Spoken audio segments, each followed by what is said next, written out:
Jilin sudah membebaskan semua orang dan masing-masing dari mereka meminum pil yang diberikan dengan penuh kehati-hatian. Syukurlah, tidak ada masalah besar.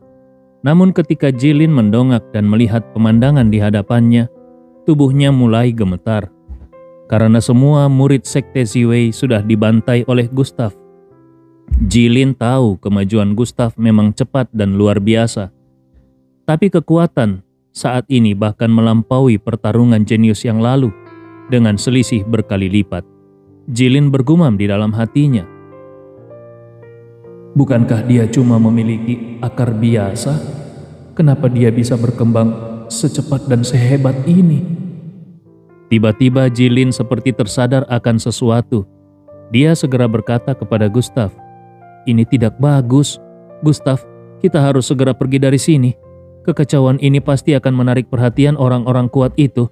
Kalau kita terlambat, bisa jadi kita semua tidak akan bisa keluar hidup-hidup." Saat ini hal yang paling merugikan mereka adalah kematian para murid Sekte Ziwei. Karena itu, sudah pasti akan membuat ketua sekte dan para tetua marah besar. Dan amarah tokoh-tokoh besar itu bukanlah sesuatu yang bisa mereka hadapi saat ini. Namun di sisi lain itu jugalah keuntungan terbesar mereka. Setidaknya semua saksi sudah tiada.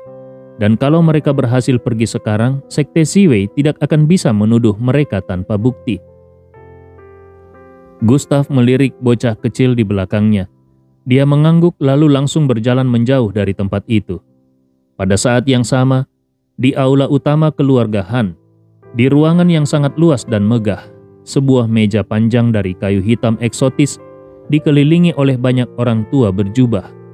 Setiap orang di ruangan ini memancarkan aura yang luar biasa kuat. Bahkan sebagian besar dari mereka adalah ahli tingkat alam kaisar dewa. Dan tentu saja, tidak sedikit pula yang berada di puncak alam Daiyuan. Semua nama besar itu, kalau dilihat dari peringkat di dalam daftar cakrawala, semuanya bisa masuk peringkat 200 besar. Satu langkah kaki mereka saja bisa mengguncang seluruh Gunung Kunlun. Di ujung meja, duduk seorang lelaki tua berambut putih. Tubuhnya bungkuk dan dia memegang tasbih Buddha di tangannya. Matanya kecil dan wajahnya tampak tidak berbahaya sama sekali. Namun tidak ada satupun dari orang-orang kuat itu yang berani meremehkannya. Karena dialah Han Daoshan, kepala keluarga Han yang sekarang.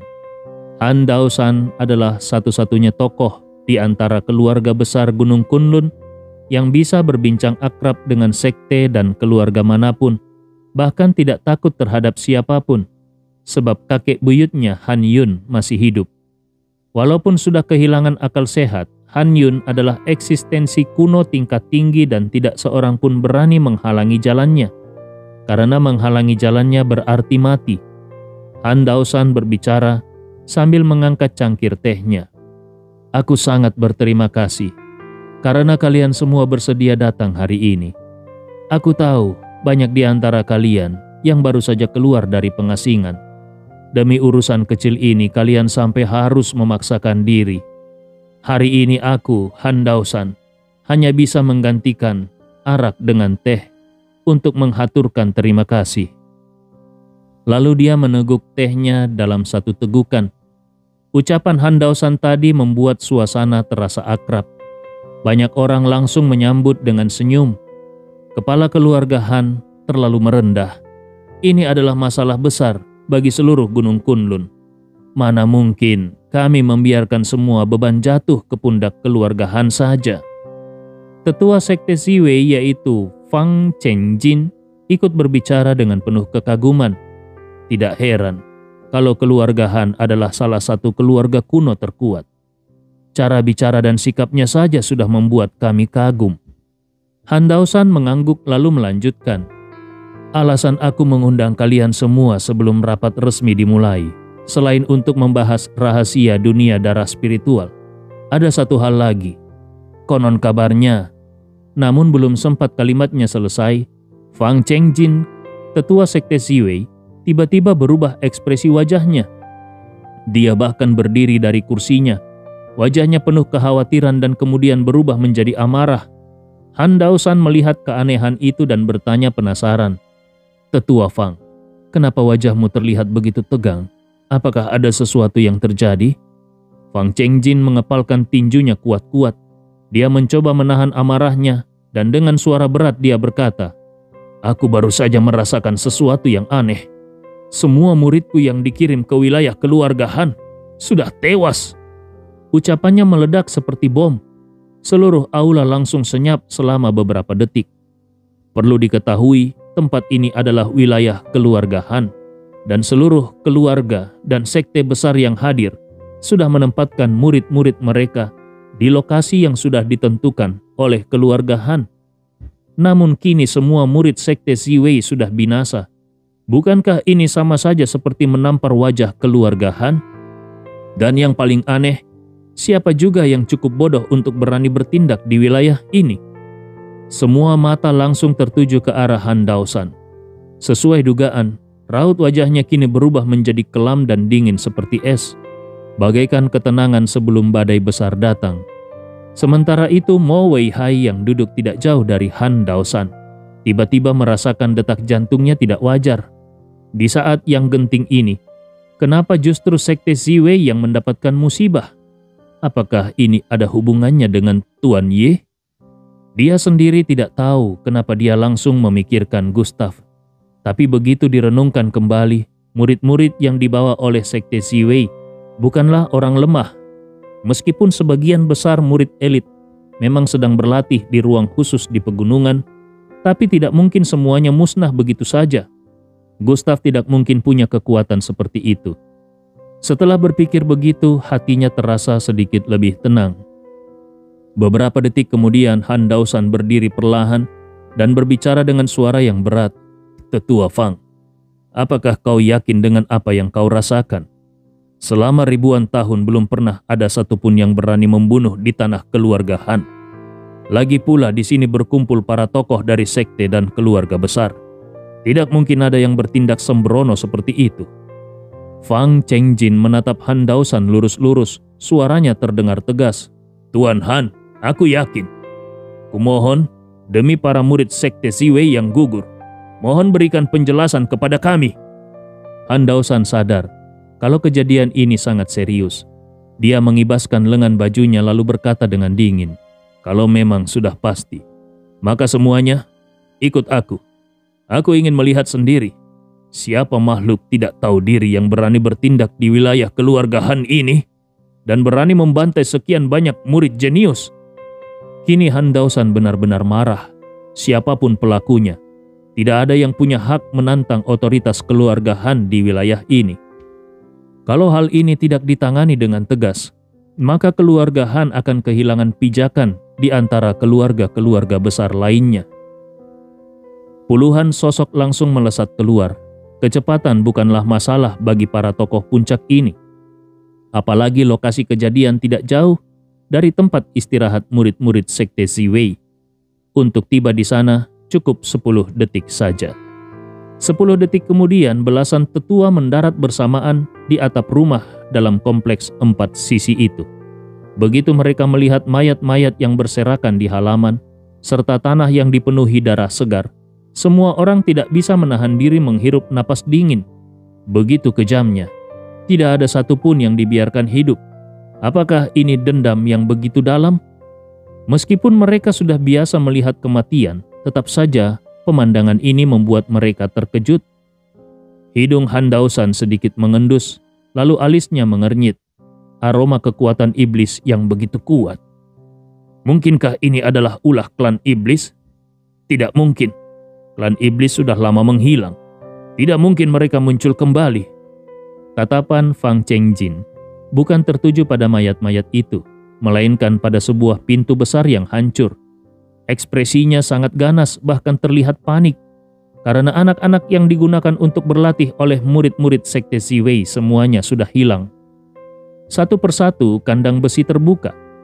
Kalau hal ini diketahui oleh keluarga Han, maka rahasia sekte Ziwei kemungkinan besar akan terbongkar ke seluruh dunia Gunung Kunlun. Mo Weihai mengikuti arah pandangan Fang Chengjin dan juga melihat kandang-kandang terbuka itu. Dia merasa penasaran dan bertanya, Penatua Fang. Untuk apa kandang-kandang itu digunakan? Fang Chengjin merasa jantungnya berdetak keras, tapi dia tersenyum sambil menjawab, "Oh, kepala keluarga Mo, itu hanya digunakan untuk menampung beberapa binatang spiritual atau buas, karena sekte Siwei memang perlu mengekstrak beberapa bagian dari tubuh binatang-binatang itu." Walaupun Mo Weihai merasa curiga, dia hanya mengangguk dan tidak bertanya lebih lanjut. Fang Chengjin tidak ingin masalah ini berlarut-larut. Dia berbalik menghadap Han Daosan dan berlutut setengah badan. "Kepala keluarga Han, aku selalu menghormatimu. Tetapi hari ini begitu banyak murid sekte Siwei gugur di wilayah keluarga Han. Aku benar-benar kecewa. Kalau para murid ini mati sia-sia, maka aku, Fang Chengjin, akan menjadi pendosa besar sekte Siwei. Kumohon, kepala keluarga Han menegakkan keadilan untuk kami." Han Daosan yang sudah memastikan kebenaran peristiwa ini tentu harus menunjukkan sikap. Dia menutup matanya lalu jari-jarinya membentuk sebuah mudra. Seketika teknik sihir pun dilancarkan. 1 detik kemudian matanya terbuka dan cahaya dingin memancar ke satu arah. "Bocah keparat, berani sekali kau berbuat onar di tanah milik keluarga Han. Kalian semua ikut aku.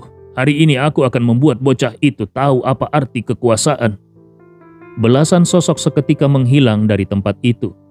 Saat ini Gustav dan Jilin sedang membawa sekelompok anak-anak menuju ke arah utara. Sebenarnya Gustav bisa saja meninggalkan anak-anak ini, tetapi kalau dia melakukannya, mereka tidak akan bisa bertahan hidup. Yang terpenting, dia juga tidak yakin apakah di sepanjang perjalanan nanti akan ada lagi sampah dari sekte Ziwei. Karena anak-anak itu tidak bisa berjalan cepat, akhirnya laju perjalanan mereka pun sangat lambat. Tiba-tiba awan gelap menyelimuti langit. Fenomena aneh ini membuat hati Gustav berdebar. Yang ditakuti akhirnya datang juga. Kemudian terdengar suara berkata, "Keparat kecil, berani-beraninya kau membunuh di wilayah keluarga Han dan masih mau kabur pula." Suara ledakan terdengar dan kilatan cahaya hitam menyambar. Gustav langsung menarik Jilin yang berada di depan ke belakang. Seketika sebuah batu nisan raksasa jatuh tepat di depan mereka dan menghalangi jalan mereka. Anak-anak yang ketakutan berlarian ke arah Gustav. Pada saat yang sama belasan sosok perlahan mendarat.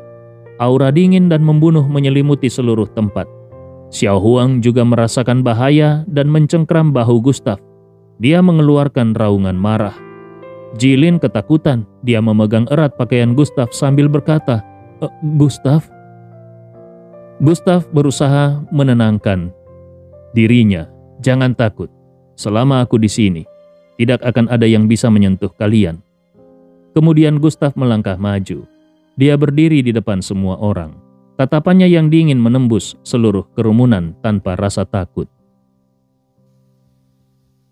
Meskipun sudah menduganya sejak awal, tetapi ketika Mo Weihai melihat wajah Gustav, dia tetap merasa terkejut.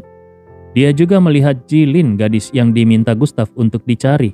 Begitu dia merenung dan menghubungkan tindakan pembantaian Gustav, dia pun mengerti semuanya.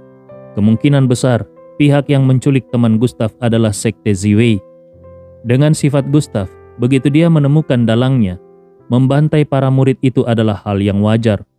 Namun meskipun wajar, melakukannya di wilayah keluarga Han sama saja dengan mengguncang langit. Sekarang bahkan kalaupun dia ingin membantu Gustav, itu pun sangat sulit. Fang Chengjin melihat Gustav dan anak-anak yang dibebaskan, matanya penuh amarah dan kebencian.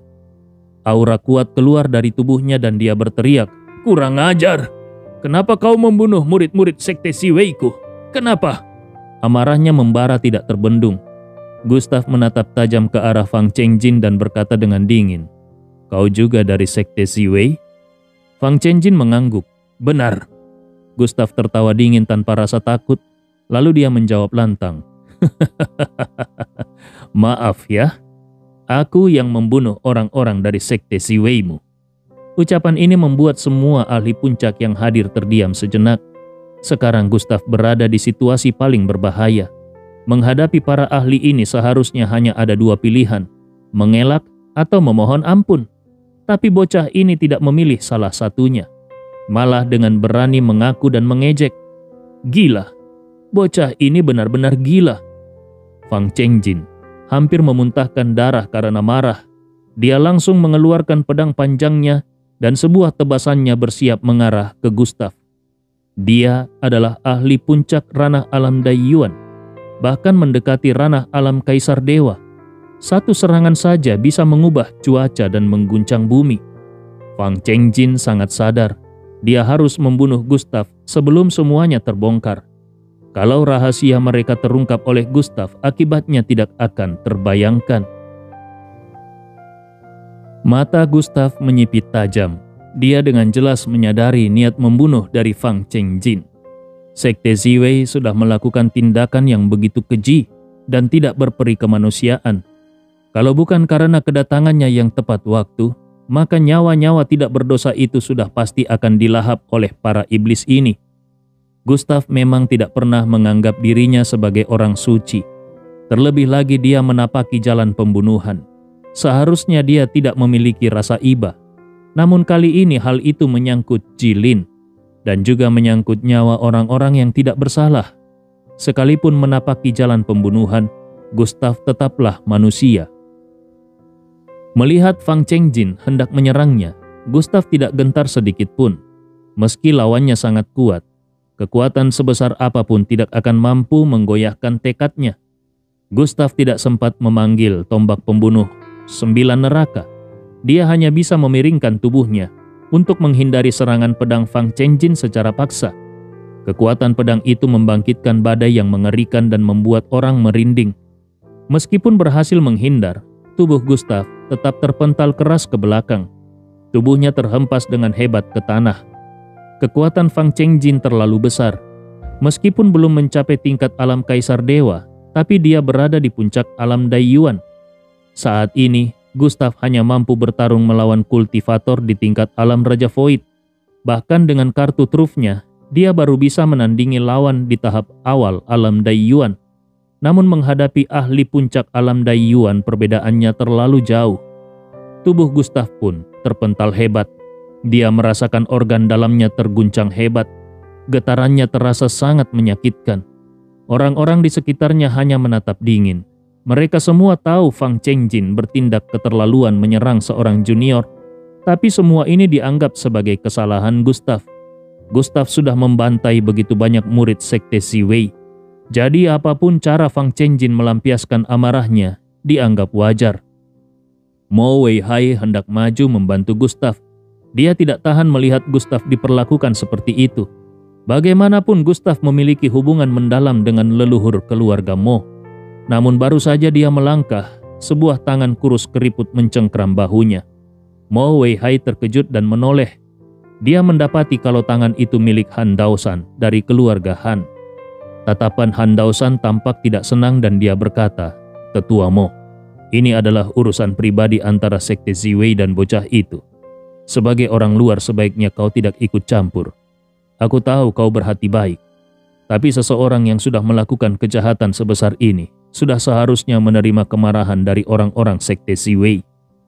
Mo Weihai menggelengkan kepalanya. Tentu saja dia tidak bisa membocorkan hubungan antara Gustav dan leluhurnya. Dia hanya berkata, "Tetua Han, aku yakin pasti ada sesuatu yang tersembunyi dalam masalah ini. Lagi pula Fang Chengjin sekuat itu, dan dia menyerang anak muda di tingkat alam Raja Suci. Kalau hal ini tersebar, bagaimana pandangan para junior kita nantinya? Mereka akan mengatakan kita pengecut yang menindas orang yang lemah. Ini bahkan bisa mencoreng nama baik keluargamu, keluarga Han." Han Daosan tersenyum tipis dan berkata, "Tetua Mo, sepertinya semakin tua kau semakin naif saja. Bocah itu sudah membunuh banyak orang dari Sekte Ziwei. Menurutmu apakah dia masih bisa keluar dari sini hidup-hidup? Kalau dia mati di sini, siapa yang bisa menyebarkan berita ini keluar?" Mo Weihai terdiam, lalu dia menatap Han Daosan dengan serius dan berkata, "Kalau begitu, bagaimana dengan anak-anak itu? Mereka tidak bersalah." Han Daosan memandang sekilas ke arah anak-anak serta Jilin, lalu berkata dengan dingin, "Tetua Mo, ucapanku sudah sangat jelas. Tidak seorang pun boleh menyebarkan apapun. Kalau harus menyalahkan, salahkan saja nasib mereka yang malang. Lagi pula, hanya tersisa 1 tahun lebih sebelum klan darah roh tiba." dalam masa ini. Kematian siapapun tidak lagi penting. Yang terpenting adalah masa depan Gunung Kunlun. Paham?